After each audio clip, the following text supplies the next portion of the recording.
우리가 신앙생활을 하면 할수록 예수님을 믿는다라고 하는 것은 우리로는 참으로 힘든 것이다 라는 것을 알게 됩니다.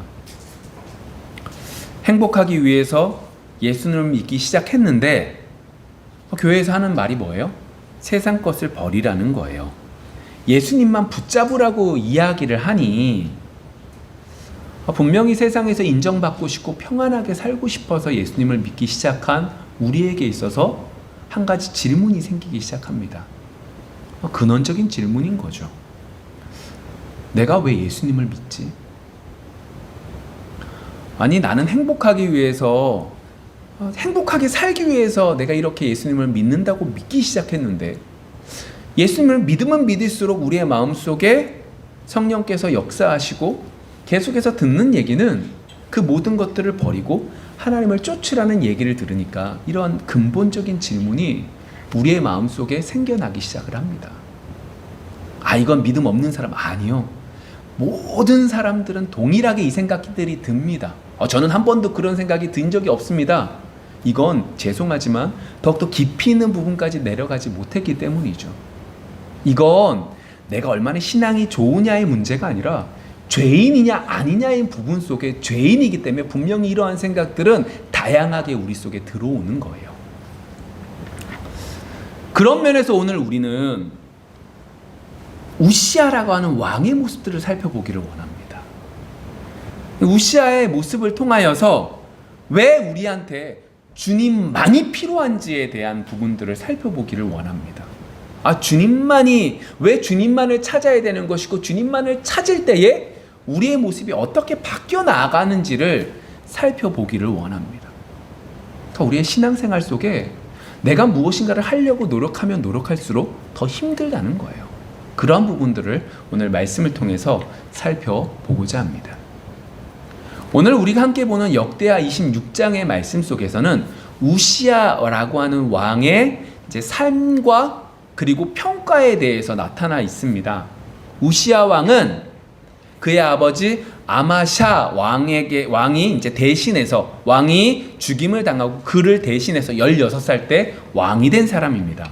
그리고 몇 년 동안 왕이 있었느냐? 52년 동안 있었습니다.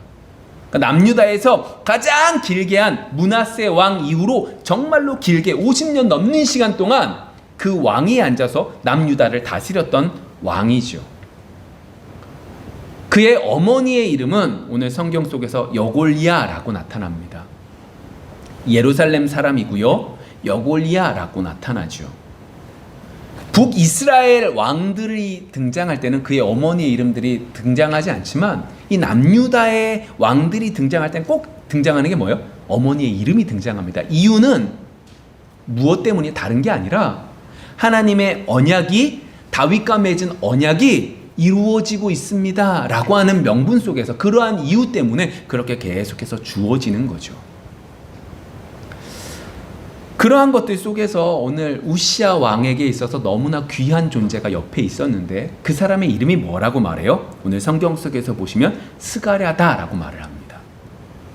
이 스가랴라고 하는 사람은 우리가 성경 속에서 알고 있는 성경책을 기록한 선지자 스가랴가 아닙니다. 여러 가지 부분들 속에서 이 사람과 다른 사람이고요. 그러나 이 사람 역시도 하나님의 묵시에 대해서 밝히 알고 있었던 사람입니다. 쉽게 말해서 이 말입니다. 하나님 말씀을 너무나 잘 알고 있는 거예요. 그리고 그 말씀을 그 왕에게 전달해 주는 거죠. 바른 하나님의 말씀을 전달하는 것은 쉽지 않습니다. 우리는 우리가 원하는 대로 하나님 말씀을 비틀지요. 그런데 그렇게 한 것이 아니라 이 스가랴라고 하는 사람은 하나님의 말씀을 그대로 왕에게 전달했고, 그 왕, 우시아 왕은 그 말을 듣고 하나님 말씀에 순종하며 나아가게 된 거죠. 그럴 때 남유다는 형통했습니다. 오늘 7절의 말씀 속에서도 보시면 여호와를 찾기에 라고 말을 합니다. 여호와를 찾기에 하나님께서 도와주셔서 블레셋과 그리고 아라비아와 마혼이라고 하는 나라 사람들을 물리쳤다. 쉽게 우리나라 말로, 우리가 사용하는 말로 말하면 뭐예요? 부국강병의 꿈을 이루었다라고 하는 거죠. 옆에 있는 나쁜 사람들을 다 내쫓았습니다. 근데 그 정도가 아니에요. 10절에서 보시면 농사를 좋아해서 그래서 농사를 장려했대요. 여러분, 강대국이 되기 위한 이유 가운데, 강대국이 되는 조건 가운데 한 가지가 그 곡식, 그 나라 가운데 곡식을 얼마나 유용해서 우리나라가 버틸 수 있느냐가 참 중요한 부분이라고 말합니다. 그러한 부분 속에서 남유다 역시도 농사를 장려했고, 그것들을 통하여 다른 사람, 다른 나라들의 도움 없이도 버틸 수 있는 힘이 길러졌다라고 하는 거죠. 근데 그것이 누구 때문이다? 하나님께서 도와주셨기 때문입니다. 여호와께서 도와주셨기 때문입니다. 라고 말하고 있는 겁니다. 11절부터 15절의 내용도 비슷한 내용입니다. 군대들이 강성해집니다. 15절에 보면 어느 정도냐? 무기도 개발했어요. 대단하죠? 무기도 개발해서 정말로 강성해졌다라고 말을 합니다.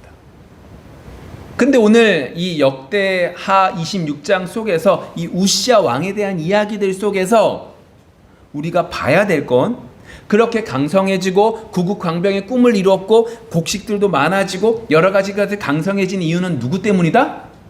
여호와께서 도와주셨기 때문입니다 라고 이야기를 하고 있는 거죠. 남유다가 강성해진 건 그가 지혜롭고 그가 정치를 잘하고 그가 국제적인 여러 가지 외교를 잘했기 때문이 아니라 하나님의 도우심 때문입니다 라고 분명히 밝히고 있는 거죠. 여러분, 딱 우리가 원하는 삶입니다. 하나님께 간절히 기도했더니 하나님께서 우리의 길을 인도해 주신 거죠. 어려운 일 하나도 없어요. 착착착착 이루어집니다. 사업도 잘 되고 가정도 잘 되고 자녀도 잘 되고 건강해지고 모든 것들이 완벽한 그 삶을 나타내 보이고 있습니다. 그런데 문제가 있습니다. 이렇게 우리가 원하는 것이 가득해지는 이때에 꼭 문제는 생긴다는 겁니다. 그것을 오늘 우시야 왕을 통해서 살펴보는 건데, 우시야 왕은 크게 두 가지의 문제가 있습니다. 그러니까 분류는 두 가지로 할 수 있는데 이것은 이어지는 부분이죠. 그게 뭐냐라고 하는 거예요. 열왕기서에서도 그리고 역대서에서도 이 우시야 왕은 등장을 합니다. 우리가 조금 전에 살펴보고 우리가 지금 살펴보고 있는 책은 역대하에 관련되어 있는 책이라면 열왕기하에서도 동일하게 우시야 왕에 대한 평가가 나타납니다. 열왕기하 15장 3절과 4절의 말씀을 보시면 동일하게 이 우시야 왕이 실패한 원인이 나타나는데 이렇게 말하고 있습니다. 아사랴가, 여기서 말하고 있는 아사랴는 우시야 왕의 다른 이름입니다. 그의 아버지 아마샤의 모든 행위대로 여호와 보시기에 정직히 행하였으나 오직 산당은 제거하지 아니하였으므로 백성이 여전히 그 산당에서 제사를 드리며 분향하였고. 자, 아사랴, 그러니까 우시야 왕이 뭐라고 말해요? 그의 아버지 아마샤와 같이 모든 행위가 여호와께서 보시기에 정직했대요. 정직히 행했대요. 근데 뭐는 제거하지 않았대요? 그의 아버지가 제거하지 않았던 산당은 제거하지 않았다라고 말하는 거죠. 그러니까 실패한 원인이 뭐 때문이라는 거예요? 산당을 제거하지 않았기 때문이다 라고 말하는 거예요. 여러분, 그의 아버지 아마샤가 산당을 제거하지 않으므로 결국 어떻게 되냐면 신하들에 의해서 죽임을 당합니다. 그러니까 쿠데타가 일어난 거예요. 근데 쿠데타가 일어나면 어떻게 돼요? 왕자가 바뀌어야 되는 것이 당연한 것인데, 그래서 북이스라엘도 계속해서 바뀌었는데 남유다에서는 그의 아버지 아마샤가 죽고 그의 아들, 오늘 성경에서 보시는 우시야가 뽑혀서 왕의 자리에 앉습니다. 그러니까 제가 서두에 그의 어머니의 이름, 예루살렘 사람이다라고 말하면서 그의 어머니의 이름을 등장시킨 이유는 뭐라고 말씀드렸어요? 하나님의 언약을 하나님께서 신실하게 이루시는 것을 보여주기 위한 거라고 했죠. 상식적으로 왕위가 폐위당하면 당연히 다른 사람, 아니면 쿠데타를 일으킨 사람이 왕이 돼야 되는 거예요. 그렇지 않으면 내가 죽거든요. 근데 남유다는 어떻게 해요? 쿠데타를 일으켜서 그 왕을 죽였는데 그의 아들이 대신 왕의 자리에 앉아지게 됩니다. 뭐 때문이에요? 정치적인 이야기 아니에요. 여호와 하나님께서 그렇게 신실하게 다윗 언약을 이루고 계신다라고 하는 걸 보여주고 있는 거죠. 여튼 그러한 것들 속에서 이 우시야 왕은 몇 살 때 왕이 됐다고요? 16세요. 그러니까 16살이 됐다 보니까 내 아버지가 왜 죽었는지를 알까요? 모를까요? 알아요. 이 모든 것들이 뭐 때문이다?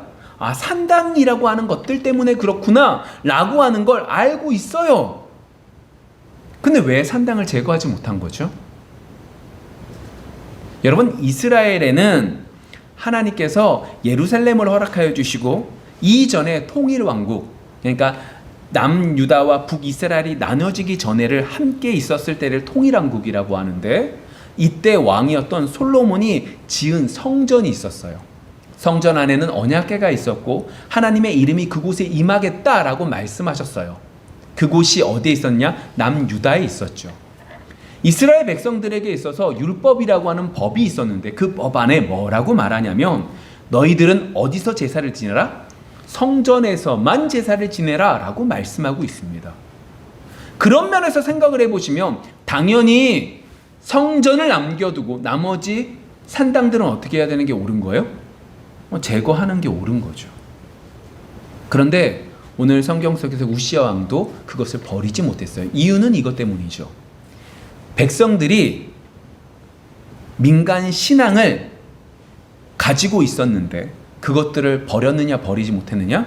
버리지 못했기 때문이죠. 산당이라고 해서 우상도 섬겼을 거예요. 근데 좀만 바꿔볼까요? 우상만 섬겼을까요? 아니에요. 하나님도 섬겼을 거예요. 하나님도 섬기고 그곳에서 어떻게 했을까요? 열심을 다했을 거예요. 아마 우리나라 민족들과 같았으면 어떻게 했을까요?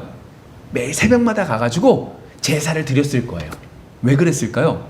하나님 앞에 열심히 있으니까요. 그러다 보니까 더욱더 산당을 제거하지 못한 거예요.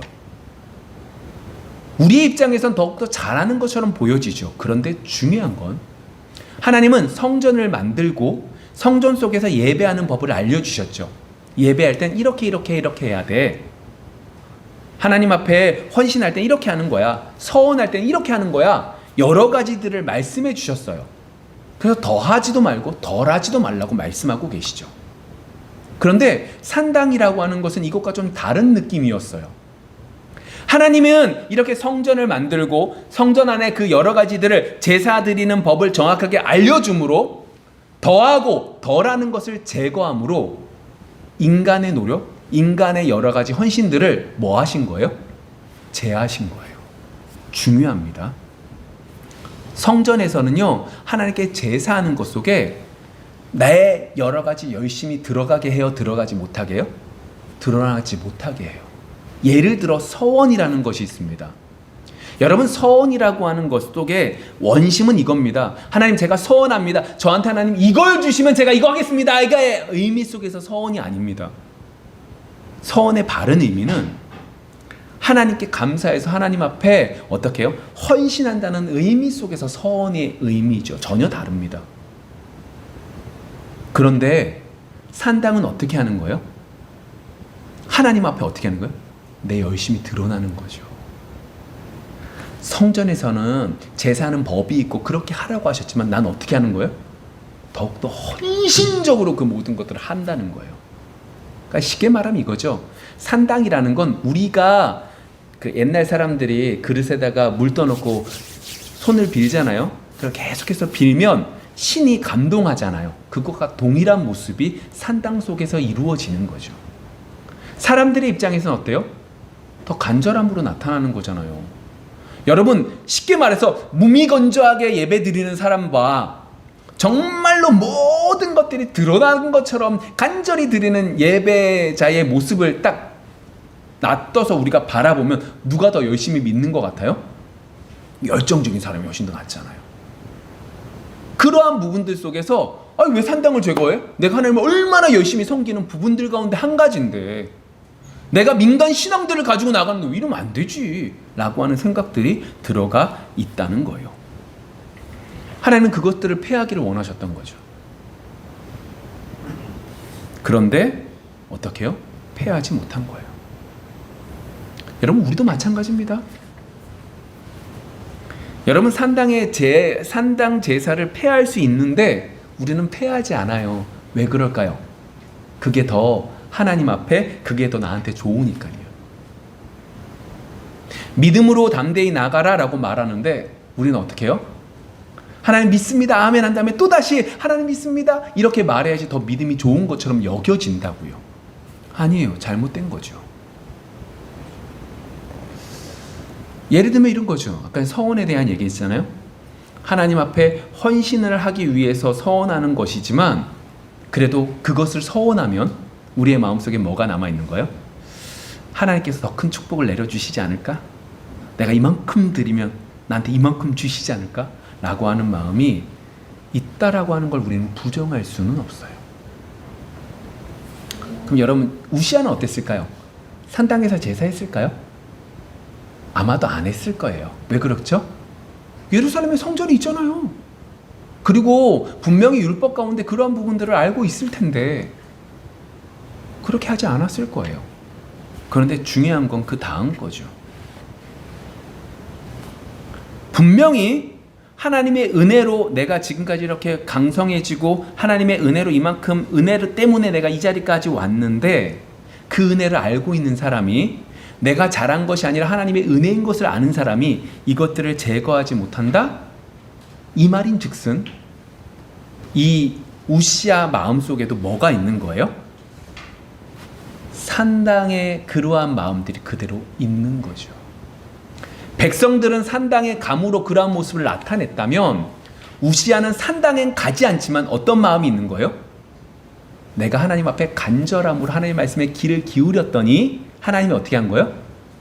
나쁜 적들도 내쫓게 해주시고 농사도 잘 되게 하시고 구국 광병을 일으키게 해주시고 무기도 강성해져서 다른 나쁜 나라들이 나를 공격하지 못하게 해주셨네. 그래 내가 열심히 해서 그래 라고 하는 산당이 내 마음속에 여전히 남아 있었다라고 하는 거예요. 단순하게 산당을 제거하지 못한 게 아니라 그의 마음속에 뭐가 있었기 때문이라고요? 산당이 자리 잡고 있거든요. 내 열심이라고 하는 부분이 자리 잡고 있었거든요. 그래서 제거하지 못한 거예요. 예를 들어 보세요. 산당을 제거했어요. 제거하면 어떻게 될까요? 백성들의 원성을 들어요. 백성들의 원성을 들면 내가 정치하기가 쉽지 않지요. 만일에 쉽지 않은 상황 속에 어려운 일이 딱 들어와요. 그럼 백성들이 뭐라고 말할까요? 산당 제거하지 않았기 때문이야 라고, 산당을 제거했기 때문이야 라고 말할 거 아니에요. 이러지도 못하고 저러지도 못해요. 그런데 내 마음속에 분명한 믿음이 있어요. 아, 내가 잘나서가 아니라 하나님의 도우심으로 내가 이렇게 됐어 라는 믿음이 있다면 이것을 제거했어요. 그 사람들이 아무리 뭐라 해도 그는 어떻게 될까요? 하나님을 바라봤죠. 그런데 나도 모르는 사이에 내 마음속에 어떤 마음이 있었다고요? 산당이 자리 잡고 있었다고요. 내 열심으로 하나님을 감동시켰다라고 하는 마음이 그의 마음속에 있었다고요. 있으니까 이걸 못 제거하는 거예요. 현실이라고 하는 것은 내 마음속의 믿음의 크기대로 움직여지는 거죠. 예물을 드릴 때도 그렇고 헌신할 때도 그렇고 여러 가지 시간을 투자하는 그 모든 것들이 그러한 부분들과 동일한 거예요. 근데 이제 문제는 이거예요. 그런데 여기서 한 걸음이 더 나아가죠. 그러면서 오늘 본문의 내용이 역대하 26장 16절에 이렇게 말합니다. 그가 강상하여짐에 그의 마음이 교만하여 악을 행하여 그의 하나님 여호와께 범죄하되 곧 여호와의 성전에 들어가서 향단에 분향하려 한지라. 분명히 하나님의 도우심으로 강성해졌습니다. 그런데 그렇게 강성해지니까 그의 마음속에 뭐가 들어가는 거예요? 교만이 들어와서 범죄하기 시작합니다. 그의 범죄하는 그 모습이 뭐가 드러나는 거예요? 여호와의 성전에 들어가서 향단이라고 하는 그 단에 분향을 하러 했다라고 말을 하고 있는 거죠. 여러분 왜 그랬다고요? 자기의 마음속에 강성함이 내 나라가 이렇게 강성해진 건 누구 때문이다? 하나님의 도우심 때문이지만 하나님의 도우심을 이끌어낸 건 누구예요? 나예요. 왜요? 하나님 말씀 열심히 봤잖아요. 하나님의 말씀대로 지켰잖아요. 다시 말하면 내 마음속의 산당, 내가 열심히 해서 하나님을 감동시키리라 라고 하는 눈에 보이는 산당이 마음속에 있음에 그것이 어떻게 되는 거예요? 더욱더 커짐에 뭐보다 커진 거예요? 하나님보다 커진 상황이 지금 이 상황이 된 거죠. 결국 우시야 왕은 교만해진 거예요. 근데 왜 교만해졌어요? 강성해졌기 때문이에요. 강성해지는 게 왜 문제가 되는 거예요? 내가 내 주제를 파악하지 못하게 만들기 때문에 그래요. 강성해졌어요. 이 강성해진 게 하나님의 도우심인데 도우신 걸 모르고 내가 열심을 다해서 그렇다 라고 하는 내 자신이 나가 된 것은 하나님의 은혜인 것을 잊어버리게 만든 거죠. 자, 그 이후의 일들이 17절부터 등장을 합니다. 이렇게 말을 합니다. 한 절씩 교독할까요? 17절부터 20절의 말씀입니다. 제사장 아사랴가 여호와의 용맹한 제사장 80명을 데리고 그의 뒤를 따라 들어가서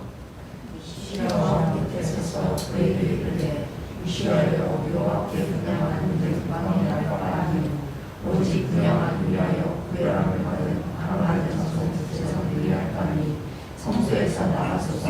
왕이 범죄하였으니 나는 여호와께서 영광을 진진하리이다. 우시야가 손으로 향로를 잡고 분향하려 하다가 화를 내니 그가 제사장에게 화를 낼 때에 여호와의 전 안 향단 곁 제사장들 앞에서 그의 이마에 나병이 생긴지라.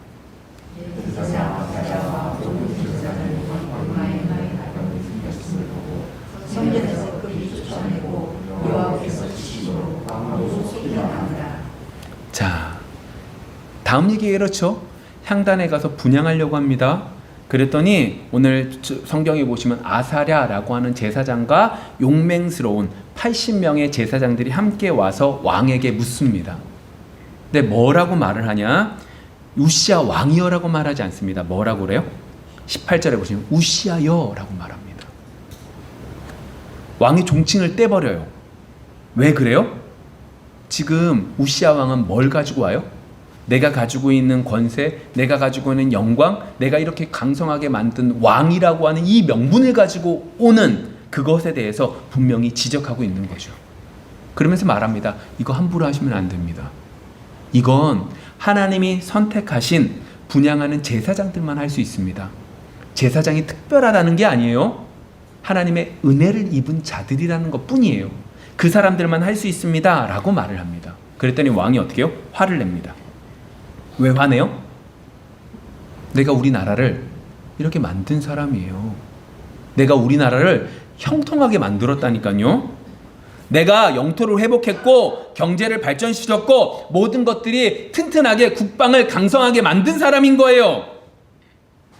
근데 이런 나를 한낱 제사장들이 날 막고 있거든요. 아까 전에 말했잖아요. 산당이 그의 마음속에 이미 자리 잡았다니까요. 내가 열심히 해서 이렇게 만든 거로 완전히 뒤바뀌었어요. 하나님보다 더 크게 돼버린 거예요. 그러다 보니까 뭐도 안 보이는 거예요. 하나님도 안 보여요. 하나님이 세운 제사장에 대해서 중요하죠. 뭘 어디 감히 이 말이 나오는 거죠. 그 결과가 뭐예요? 이마에 나병이 걸려서 쫓겨나게 되는 부분들이 되어졌습니다. 여러분 가장 강성할 때거든요. 이때는 북이스라엘은 여로보암 2세가 다스렸거든요. 여로보암 2세 때도 아주 강성한 나라가 됐고 남유다의 속에서도 우시야 왕 때도 아주 강성한 여러 가지 면에서 강성한 왕이 된 거예요.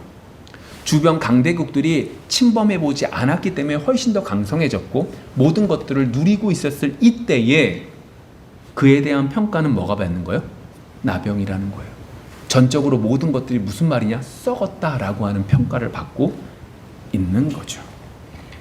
결국 교만했기 때문에 무너져 내렸습니다. 그리고 그가 죽기까지 별궁에 가서 있다가 이제 죽었다라고 하는 것으로 마무리가 되어지죠. 처음에 분명히 스가랴라고 하는 사람이 있었고 그로 인하여 하나님의 말씀에 순종할 수 있었고 순종으로 인하여 강성해졌는데 강성해지니까 그의 마음속에 있는 산당이 더욱더 커져서 교만함으로 결국 어떻게 되는 거예요? 무너져 내리게 된 거죠. 자, 우리가 서두에 제가 드린 질문이 뭐였어요? 우리는 처음에 우리가 예수님을 믿을 때 우리가 생각하는 행복이 아니라 주님밖에 없다라고 하는 얘기가 참 불편해요. 그래서 우리는 근원적인 질문으로 들은 내가 왜 예수를 믿고 있는 거지? 라는 생각들이 들어가는 거죠. 그것들 속에서 오늘 우리는 지금 우시아 왕에 대한 모습들을 살펴보고 있는 거예요. 근데 우시아 왕의 이 모습들 우리에게는 없습니까? 이러한 교만 없습니까? 여러분, 부자들만 나쁜 사람들이에요? 가난한 사람들은 착한 사람들이고 부자만 나쁜 놈이에요? 아니에요. 부자도 나쁜 부분이고 가난한 사람도 나쁜 사람들입니다. 그래서 동사무소나 이렇게 공무원들이 힘든 사람들이 이제 여러 가지 수급을 받을 때 그 사람들의 갑질도 못지않게, 부자들이 갑질하는 것과 못지않게 똑같은 모습이라는 거예요. 누가 착하냐 나쁘다는 말하고 싶은 게 아니에요.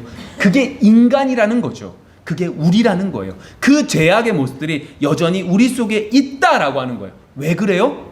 우리는 우리 중심으로 모든 걸 바라봐거든요. 세상이 아무리 나빠도 나에게 좋으면 좋은 거예요. 세상이 아무리 좋아도 나에게 안 좋으면 안 좋은 거예요. 그러한 것이 우리의 모습들이고, 그러한 모습의 결과는 왜 그렇게 된 거예요? 우리의 모습 속에 악한 것만 가득하기 때문이죠. 오늘 말씀 속에서 보시면 나병이 걸린, 모든 것들이 형통하지만 그의 속은 썩어버린 나병이 걸린 우시아 왕과 같은 것이 우리라는 거예요. 그래서 우리에게는 예수님만 필요해요. 가장 큰 저주가 뭔지 아세요? 가장 큰 저주는 예수님이 없어서, 예수님이 우리를 대신해서 죄를 용서해 주지 않는 것이 가장 큰 저주예요. 세상에서 바라볼 땐 세상에서 잘 나가는 것이 행복이고 세상에서 못 나가는 것이 저주처럼 보이지만, 예수님을 믿는 사람들은 눈이 바뀌어져서 그게 아니구나. 왜 예수님이 자꾸 예수님만 바라보라고 하느냐? 예수님만 바라봐야지. 뭐가 되는 거예요? 예수님이 날 대신해서 속죄하시는 은혜가 있어서 세상 속에서 죽어가서 끝나는 것이 아니라 내 속에 있는, 모든 속에 있는 이 나병들이 깨끗함 받을 수 있는 방법은 예수님이 속죄하시는 그 은혜밖에 없기 때문에 뭐 하는 거예요? 예수님만 바라보게 되어지는 거죠. 내가 교만하는 걸 모르세요? 뭐 하지 못한 거예요? 속죄의 은혜가 없기 때문이에요. 속죄의 은혜가 없는 사람은 뭐 하는 거예요? 왜 하나님은 나에게 이렇게 세상의 행복과 즐거움을 주지 못하십니까? 라고 하면서 힘들어하는 거죠. 여러분, 극단적인 모습이죠? 아니에요. 이것이 우리의 신앙생활 속에서 동일하게 나타납니다. 하나님 왜 나에게 응답하지 않습니까? 동일한 질문이에요. 내가 원하는 걸 응답해 주시지 않는 거지, 그 속에 하나님의 크신 축복의 은혜, 속죄의 은혜는 주어지는데 우리는 그것을 버려버리는 거죠. 왜요? 여전히 우리 속은 더럽고 죄악과 나병과 같은 것들이 가득한 사람들이기 때문이에요. 여러분, 신약의 모습을 한번 볼까요? 자, 마태복음 8장 1절 말씀입니다. 예수께서 산에서 내려오시니 수많은 무리가 따르니라. 한 나병 환자가 나와 절하며 이르되 주여 원하시면 죄를 깨끗하게 하실 수 있나이다 하거늘 예수께서 손을 내밀어 그에게 대시며 이르시되 내가 원하노니 깨끗함을 받으라 하시니 즉시 그의 나병이 깨끗하여진지라.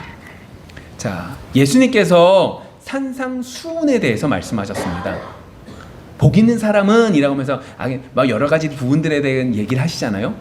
이 복들에 대한, 팔복에 대한 부분도 그 속에 들어있는데, 그러한 부분들은 이 땅에서 잘 사는 것에 대한 이야기를 하지 않습니다. 천국 백성에 대한 이야기들을 하시고 그러한 얘기를 쭉 하시고 이제 산에서 내려오십니다. 그리고 그러한 내려오는 것들 가운데 오늘 성경 속에 보시면 한 나병 환자가 주님께 옵니다. 생각해 보세요. 나병 환자는 구별되어 있는 사람들입니다. 이미 썩은 사람입니다. 정말로 최악인 것이죠. 그래서 사람들 옆에 가지도 못합니다. 근데 이 사람이 예수님께 옵니다. 그리고 예수님께 뭐라고 말씀하세요? 주여 원하시면, 누구만 하실 수 있다는 거예요? 주님만 하실 수 있다는 거예요. 원하시면 저를 깨끗하게 하실 수 있나이다 라고 말해요. 그렇구나라고 넘기시면 안 돼요. 여러분들이 나병 환자라니까요. 나 이제 여기서 내가 나병 환자입니다 라고 말하고 사람들이 날 보면 어떻게 돼요? 바로 돌멩이 집어던져서 죽일 수 있어요. 아무 말 못해요. 왜요? 나 때문에 퍼지게 되는 원흉이 되잖아요. 그런데 그러한 사람들이 와서 그 모든 것들을 감안하고 예수님이 아니라 안 돼 라고 말하면 끝나는에도 불구하고 예수님께 오는 거예요. 어떤 마음으로 올까요? 그럼 분명히 믿었어요. 누군만? 예수님만이 뭐 하실 수 있다? 나의 모든 것들을 고치실 수 있다. 죽어가는 자라니까요. 그런데도 누구만이? 주님만이 나를 고치실 수 있습니다 라고 하는 고백이 그의 속에 있는 거죠. 여러분, 이러한 사람이 뭐한 사람이에요? 축복받은 사람인 거예요. 이런 사람이 어떤 사람이에요? 이 세상에서 가장 큰 축복을 받은 사람이라고요. 여러분, 믿는다고 해서 우리라고 해서 어려운 일들이 안 당하냐? 아니요, 동일하게 어려운 일들 당합니다. 힘든 일이 있을 수 있습니다. 괴로운 속에 들어갑니다. 그런데 그 속에서 정말로 큰 저주는 뭐라고요? 속죄의 은혜를 모르는 것이 큰 저주라는 거예요.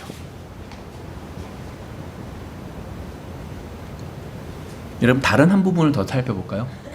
그렇게 하나님의 은혜를 누린 사람이 기도하는 모습이 나타납니다. 그것이 누가복음 18장 9절부터의 말씀입니다. 제가 읽겠습니다. 또 자기를 의롭다고 믿고 다른 사람을 멸시하는 자들에게 이 비유로 말씀하시되, 자, 뭐라고요? 나를 의롭다고 생각하고 다른 사람들을 멸시하는 자들. 이제 여기서는 이제 바리새인처럼 보여지지만 여러분, 이것이 우리입니다. 그리고 계속 읽겠습니다. 두 사람이 기도하러 성전에 올라가니 하나는 바리새인이요 하나는 세리라. 바리새인은 서서 따로 기도하여 이르되, 하나님이여, 나는 다른 사람들 곧 토색 불이 간음을 하는 자들과 같지 아니하고 이 세리와도 같지 아니함을 감사하나이다. 나는 일해에 2번씩 금식하고 또 소득의 11조를 드리나이다 하고, 세리는 멀리 서서 감히 눈을 들어 하늘을 쳐다보지도 못하고 다만 가슴을 치며 이르되, 하나님이여 불쌍히 여기소서, 나는 죄인으로소이다 하였느니라. 내가 너희에게 이르노니 이에 저 바리새인이 아니요 이 사람이 의롭다 하심을 받고 그의 집으로 내려갔느니라. 무릇 자기를 높이는 자는 낮아지고 자기를 낮추는 자는 높아지리라 하시니라. 여러분, 우리가 알고 있는 내용입니다. 분명히 누가 옳은 거예요? 바리새인처럼 이 고백을 하는, 이런 기도를 하는 것이 옳습니다. 그런데 우리는 어떤 사람이 되고 싶어요? 바리새인과 같은 사람이 되고 싶습니다. 하나님께도 인정받고 사람들 속에서도 인정받고 싶은 거예요. 제가 연예인이라고 해봅시다. 연예인이면 마지막 대상을 수상하면서 하나님께 영광입니다 라고 말하고 싶은 거예요. 그렇게 하나님께 영광 돌리고 싶은 게 우리의 욕심인 거죠. 그런데 오늘 말씀 속에서 정말로 우리에게 필요한 건 뭐밖에 없는 거예요? 주님만이 없습니다 라고 하는 고백을 하는 것이 진정한 축복인 것을 말하고 있는 거죠. 왜요? 우리는 이미 나병에 걸려서 죽어가는 자들이거든요. 겉은 번지르해서 회칠한 무덤처럼 아름답지만 속은 이미 썩어 있는 것이 우리라고요. 우리에게 정말로 필요한 축복은 다른 게 아니라 주님 앞에 내가 죄인인 것을 인정하는 것이 하나님 앞에 큰 축복이라는 것을 오늘 말씀하고 있습니다. 말씀을 정리해 볼게요. 왜 주님만을 찾는 신앙생활을 해야 되는 거예요? 오늘 우시야 왕의 모습을 통해서 우리가 깨달을 수 있는 건 이거예요. 아, 우리가 원하는 대로 그 모든 것들이 주어지는 것이 우리에게 축복이 아니구나. 내가 원하는 대로 구하면 눈에 보이는 것을 구하는 우리는 정말로 그대로 이루어지면 우리는 어떻게 될 수밖에 없다? 교만하게 되어서 정말로 우리 속이 어떠한지를 안다 모른다? 모른다. 정말로 우리에게 있어서 정말로 큰 축복은 뭐밖에 없다? 주님만을 찾는 것밖에 없다. 그래서 교회에 상상하는 말은 뭐다? 주님만을 찾으라고 말하는 거구나. 내가 너무너무 불편해서, 내가 너무너무 싫어서 주님만을 찾는 것이 싫지만 그럼에도 불구하고 방법은 뭐밖에 없다? 주님만을 찾는 것밖에 없구나. 우리에게서 정말로 축복은 우리 스스로 낮아지는 노력을 하는 것이 아니라 하나님의 은혜 가운데 내가 낮은 자인 것을 알기에 우리의 자리로 내려가는 것이 진짜 축복인 거예요. 여러분, 노력하면서 신앙생활하는 것이 아니라 우리가 어떤 존재인지를 알아가는 것이 축복인 거죠. 알아가면 어떻게 해요? 우리는 그냥 우리 자리에 가는 거예요. 그 자리가 어딘 거예요? 가장 낮은 자리인 거예요. 아니, 고개를 못 드는 자리인 거죠. 맞아요. 때때로 부하가 나타나고 때때로 화가 나서 내가 높은 자리인데 라고 말하고 싶어요. 근데 그 속에서 또다시 뭐 하는 거예요? 깨닫게 되는 거죠. 내가 낮은 자리에 가야지. 맞아요. 여전히 안 돼요. 그러나 우리의 마음속에 다시 한 번 더 그 자리로 가야 되는 것이 하나님이 우리에게 주신 귀한 축복인 것을 알게 되는 거죠. 그래서 그러한 축복을 받은 자들은, 주님만을 찾는 자들은 어떻게 되는 거예요? 그것이 괴로움이 아니라 그것이 은혜의 기회인 것을 깨닫게 되는 거예요. 이번 한 주 우리가 어떤 자인지, 얼마나 주님의 십자가를 의지하며 나아가는 자인지 뒤돌아보는 귀한 한 주가 되어지기를 소망합니다. 기도하겠습니다.